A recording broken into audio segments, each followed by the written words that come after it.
I want to tell you about a Saturday morning on November 1st, 1755, All Saints' Day, a morning when the churches of Portugal's great imperial capital were full of people, full of candles, full of the accumulated wealth and memory of one of the most powerful maritime empires in the world. And then, at approximately 9:40 in the morning, everything ended. Not metaphorically, not gradually. Everything ended in roughly 6 minutes of seismic violence that would be described in the years that followed as one of the worst natural disasters in recorded European history. The official story is familiar. An earthquake, magnitude estimated between 8.5 and 9.0 on the Richter scale. A subsequent tsunami that rolled into the harbour in 3 waves, fires that burned for days, 30,000 dead. Perhaps 60,000. Some estimates go higher. The lower city, the Baixa, the administrative heart of Lisbon, essentially ceased to exist. The sealed archives, coincidentally, destroyed, and I believed that story. For a long time I believed it completely. But the more I looked, I realised I had been looking at only part of the picture. Because here's what I couldn't shake. The world didn't just move on, it moved differently. Almost everywhere, almost simultaneously. And the deeper I went into the decades that followed 1755, the more I found a pattern, not of recovery, but of replacement. Not of rebuilding, but of rewriting. A moment so historically convenient, so cosmically well-timed, and perhaps so useful for burying whatever the archives had recorded about what came before. Because some researchers believe the Mudflood, a catastrophic sediment event that appears to have swallowed entire building complexes across the entire world, may have begun here. With this. With Lisbon. The first tremor of something far larger than one city's tragedy, that the coincidence alone demands we stop and look more carefully. Because the deeper I went, the less comfortable I became with the word coincidence. I came to this the way most people do, sideways. It wasn't a manifesto that pulled me in. It wasn't a late-night rabbit hole. It was a photograph, a single photograph, of a building, actually several buildings, in what appeared to be a Central Asian city, with architectural details so ornate, so structurally sophisticated, that I found myself asking a question that I couldn't answer easily. Who built this, and when? The official answer came back clean and fast. Colonial-era construction, 18th or 19th century various European influences. Fine. Except that the building in question predated the supposed colonial presence by what appeared to be decades. And the European influence looked, when you really examined it, less like a European export and more like a shared source. Like both European and Central Asian examples were drawing from the same well. That was the first anomaly. The second came when I started looking at maps.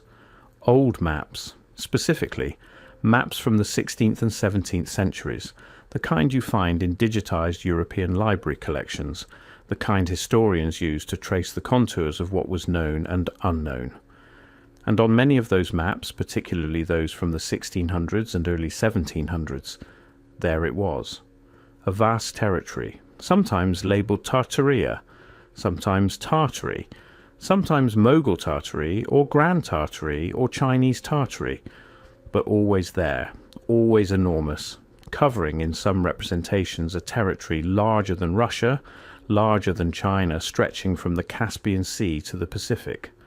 And then, and this is where the pattern repeats with unsettling precision, by the 1770s and 1780s, the label begins to dissolve. Not all at once, gradually, cartographically, like a watercolour left in rain. By the early 19th century, it's essentially gone. I kept asking, why does a territory that appeared on maps for over 200 years simply stop appearing? Countries don't vanish. Geographical realities don't evaporate, unless, of course, someone decides they should. That's where the Lisbon earthquake re-entered my investigation. Let me describe what actually happened on November 1st, 1755, because the official account, as accounts often do, underplays certain details that I find impossible to ignore. The earthquake struck in the morning. Early, estimates of its magnitude range from 8.5 to 9.0 on what we now call the Richter scale. It was felt across Europe. In parts of North Africa, there are accounts of strange water behaviour as far away as Scandinavia. The shaking in Lisbon lasted, depending on which survivor account you read, between 3 and 6 minutes. Then came the fires, burning for 5 days, fed by the toppled candles of All Saints' Day masses, spreading through the tightly packed structures of a city that had been, until that morning, one of the wealthiest and most powerful in the Western world. Then came the tsunami. Waves estimated at heights of 20 to 30 feet struck the harbour. The waterfront, the Baisha district, the areas where merchants, administrators and record keepers operated, were consumed. What was lost? The question seems simple. The answer is anything but. The Royal Library of Lisbon, gone. Tens of thousands of volumes. The Torre do Tombo Archives, one of the oldest and most comprehensive record repositories in the known world, heavily damaged. Municipal records, trade records. The records of Portugal's extensive colonial and maritime operations that had, for the past 2 centuries, brought Portuguese ships into contact with territories and civilizations across Africa, Asia, and the Americas. Those records, those contact records, the official explanation says it was a tragedy, a natural disaster, and maybe it was. Fire after earthquake is not unusual. Archive destruction in urban catastrophe is documented elsewhere. I accept that. But the official explanation begins to collapse when you look at what replaced those archives in the decades that followed. Because something remarkable happened after 1755. A man named Sebastião de Melo, better known as the Marquis of Pombal, took effective control of the Portuguese state and oversaw what has been called one of history's most systematic urban reconstruction projects. The Pombaline downtown of Lisbon, built in the ruins, is genuinely extraordinary. Perfectly gridded, earthquake resistant by early engineering design. Built with a speed and uniformity that contemporary observers noted was almost uncanny. Where did the funding come from? How were the architectural standards so quickly universalized? How was the social organization of reconstruction managed at such scale so rapidly by a government that had just lost its administrative center? These are not accusations. These are questions, and when you ask them, you notice something else. Pombal didn't just rebuild Lisbon, he simultaneously reorganized Portugal's relationship with information. He expelled the Jesuits, the primary educators and record keepers across Portugal's word-spanning empire in 1759. He reformed the universities, he restructured what was taught, how it was taught, and most importantly, what was preserved. The pattern repeats with unsettling precision. Disaster, information loss, systematic reconstruction, new educational frameworks. A generation later, the historical record looks different. The Lisbon earthquake was not the only catastrophic event of this period. Not close. In the same general time frame, the middle decades of the 18th century, there is a cascade of events across the world that, individually, each has a satisfying official explanation. Together they begin to look like something else. There are accounts, and I want to be careful here because these come from a variety of sources, with varying levels of documentation, of widespread geological and climatic anomalies throughout the mid to late 1700s. Unusual flooding events in river systems that should not have flooded the way they apparently did. Sediment deposits in European and Asian cities that, in certain cases, appear to predate the official dating of construction by decades. Buildings found partially submerged, ground floors that function as basements, windows that begin below what is now street level. This is what the researchers who study this period sometimes call the mudflood hypothesis. Now, I'm not going to tell you there was a mudflood. I'm not in a position to make that claim. What I will tell you is that the architectural evidence, and there is architectural evidence, photographs, surveys, building records, raises a simple but critical question. Why do so many buildings across so many continents have their lowest levels buried? Not renovated, not extended downward, buried, with the architectural details of those lower levels still intact, still ornate, still, in many cases, more sophisticated than the levels above. Who buries their own windows? Who buries their own doorways? And if a large-scale geological event, seismic, hydrological or otherwise, did deposit significant sediment across certain regions in the mid to late 18th century, then the Lisbon earthquake, with its attendant tsunamis and liquefaction events, begins to look less like a standalone disaster and more like a trigger. A beginning. The first domino in a cascade that remade the physical landscape of the world, and with it the documentary record that might have told us what that landscape had looked like before. The evidence suggests something much larger was at work. Let's go back to the cartography, because this is where the official explanation collapses most cleanly. Tartaria, or Tartary, take your pick, appears consistently on European maps from roughly the 1500s through the 1700s. We're not talking about a peripheral legend, a mythological notation in the margin. We're talking about a named, labelled, geographically defined territory that cartographers across France, England, Holland, Germany and Spain all agreed existed and agreed on the rough boundaries of. The 1706 map by Nicolas de Fer shows it. The 1710 Herman Moll map shows it. The 1744 Danville map, one of the most sophisticated cartographic documents of its era, shows it divided into sub-regions with named cities, trade routes, rivers. Named cities, trade routes. This is not mythological. This is cartographic infrastructure. This is a territory that someone knew well enough to draw in detail. And then, through the 1760s, 1770s and 1780s, the very decades following the Lisbon catastrophe, the label begins its slow dissolution. The sub-regions lose their names, the cities become unlabelled. The vast interior becomes cartographically a kind of blank. Not virgin territory, the terrain features are still there, but a territory without a name, without a political identity, without, it seems, a civilization. By the time Napoleon is marching east in the early 19th century, the maps he is using look, in that region, almost nothing like the maps of a century prior. This raises a simple but critical question. What happened between 1750 and 1800 that unmade a civilization so thoroughly that its name disappeared from every map in every European capital, apparently simultaneously, apparently without debate, apparently without anyone writing a major historical account of how this enormous named territory ceased to exist? Because I have looked, and the silence was deafening.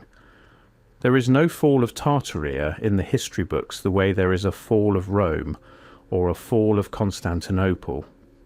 There is no treaty, no final battle, no succession crisis documented with the kind of detail that historians typically apply to the end of a major political entity.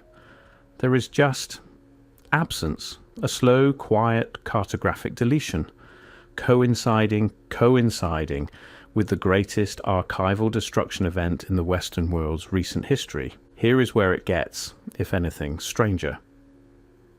The decades following the Lisbon earthquake and the cartographic erasure of Tartaria are characterized across multiple continents by something that researchers in this space have started calling the inheritance period. It works like this.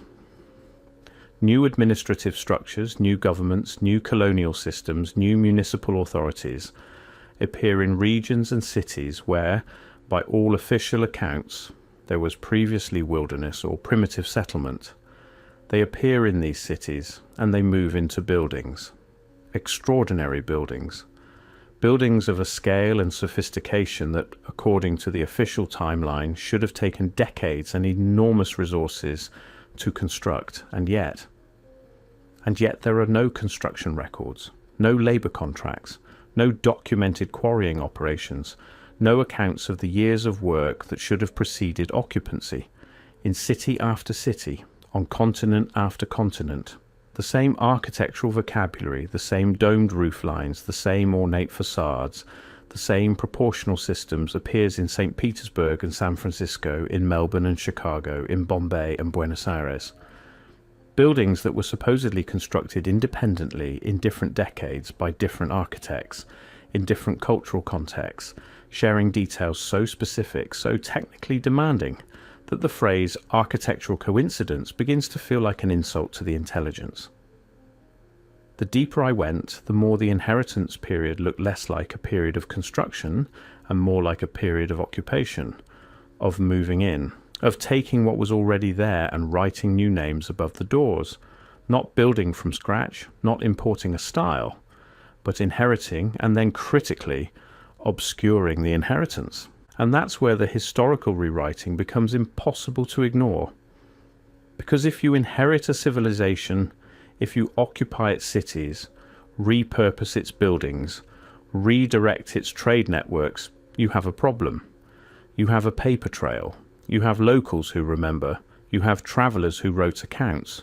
You have, potentially, records in distant archives that contradict your new narrative. So, what do? You write a new history, a better history, a history with clean origins, with documented construction dates, with named architects and named patrons and named sources of funding. You populate the past with a confidence that the actual past, with all its chaos and incompleteness, rarely possesses. And you wait. You wait for the generation that remembered to die. You wait for the travellers' accounts to lose credibility.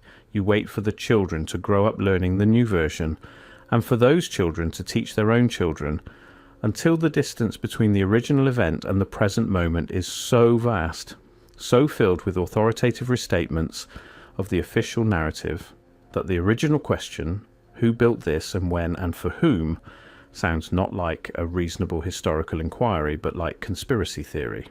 I've noticed something about that phrase, conspiracy theory. It tends to appear most reliably at exactly the points where the official account is most vulnerable, where the documentation is thinnest, where the questions are most dangerous. Make of that what you will. The narrative shift that followed the Lisbon earthquake and the Tartarian erasure was not subtle, once you know what to look for. The Enlightenment, that brilliant, humane, world-remaking intellectual project, emerged conveniently in the same decades. New frameworks for understanding history, new institutions of learning, new standards of documentary evidence that, interestingly, tended to discount exactly the kinds of oral traditions, indigenous accounts, and pre-existing records that might have told a different story. I'm not saying the Enlightenment was a cover story, I'm asking. Could it have served, among its genuine achievements, as a mechanism for establishing new epistemic authority? For deciding, institutionally, what counted as knowledge and what didn't? Because once you control what counts as evidence, you control what happened. Let me be precise about what was in those Lisbon archives. Portugal, by 1755, had been operating as a world-spanning maritime power for nearly 3 centuries. Portuguese ships had reached the coast of West Africa in the 1400s. Vasco da Gama had rounded the Cape in 1498. Portuguese traders were operating in India, in Japan, in Brazil, in the Spice Islands of Southeast Asia. They were, in the most literal sense, on a worldwide level, the most connected European power of the early modern era. Their records reflected that connectivity. Reports from the interior of Asia, accounts of cities and civilizations encountered far from the coasts, trade agreements with polities that don't appear in the standard Western historical narrative. Knowledge of territories, inland territories, that a maritime power would have had a unique access to through its network of overland trading partners. Knowledge of, potentially, what lay in the vast interior. The vast named, cartographically documented interior. All of it. Gone. Not reduced. Not damaged. Gone. And here's the thing about archival destruction that rarely gets discussed. It's not just what you lose in the fire, it's what you lose in the assumption that there's nothing left to find. When a library burns, the absence of documentation becomes, paradoxically, evidence that there was nothing to document. The circle closes. The silence becomes its own argument. The official explanation for why we know so little about the pre-Columbian Americas, about the pre-colonial African interior, about the civilizations of Central Asia before the Russian expansion, the official explanation is always at bottom that there wasn't much to know, that these were sparse, primitive, unrecorded peoples. But what if the recording happened and the records burned? What if the Lisbon earthquake was, in the most brutal and efficient sense possible, a filing system reset? I keep coming back to this because it's the part that the official account cannot address.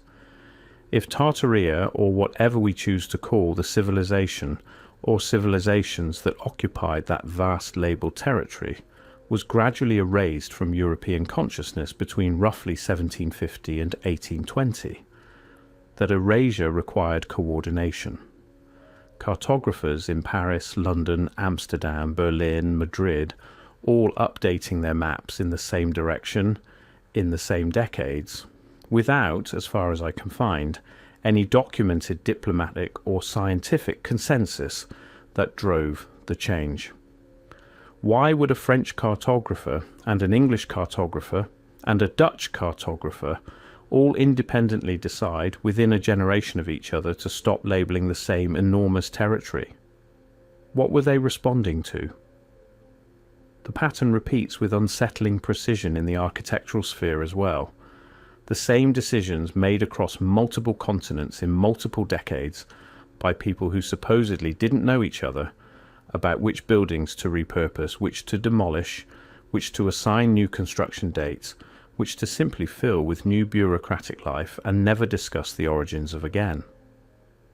Not independent invention, not parallel development, not coincidental convergence, but something that looks, when you stand far enough back to see the whole pattern, like a coordinated response to a shared event. A reset, a systematic reorientation of the cartographic, architectural and documentary record around a new narrative framework. And the Lisbon earthquake, I keep thinking, may have been the moment that made the reset possible. Not because it was the only disaster of that era, not because it destroyed everything, but because it destroyed enough that the gaps could be filled with new stories, enough that the questions couldn't be fully answered anymore, enough that the absence of evidence could be reframed quietly as evidence of absence. When I look at photographs of certain buildings in Samarkand, in Kazan, in the older districts of cities across the former Tartarian geographic sphere, I see the same thing I see in photographs of buildings in Philadelphia, in Edinburgh, in the neoclassical districts of cities that were supposedly built from nothing in the early 19th century by new ambitious documented civilizations. I see a vocabulary, a shared visual grammar, specific proportional relationships between columns and entablatures, specific decorative programs around windows and doorways, a specific relationship between the human scale and the architectural mass that says, to anyone trained to read it, this was designed by someone who understood something about how human beings inhabit space, something that takes generations to learn, something that requires not just skilled craftsmen, but a tradition of skilled craftsmen, a school, an inheritance of technical knowledge, passed from master to apprentice across decades or centuries. And I look at the official construction dates, the mid-19th century dates, the completed in 1847 and dedicated in 1863 plaques, and I think, in 30 years, in 50 years, from wilderness to this, the math doesn't work, not without a significant and significantly unacknowledged head start. So where does that leave us? I started with a date, November 1st, 1755, All Saints' Day, the ground moving under a city full of people who had gathered, as human beings do, in the places that mattered most to them, the archives, the cathedrals, the repositories of memory. I end with a question. Many questions, actually, but one that I keep returning to in the quiet hours. If there was a civilization, call it what you like. The maps called it Tartaria, vast enough to appear on every major European map for 2 centuries, sophisticated enough to leave architectural traces on multiple continents, interconnected enough to have left records in the archives of the world's great maritime power.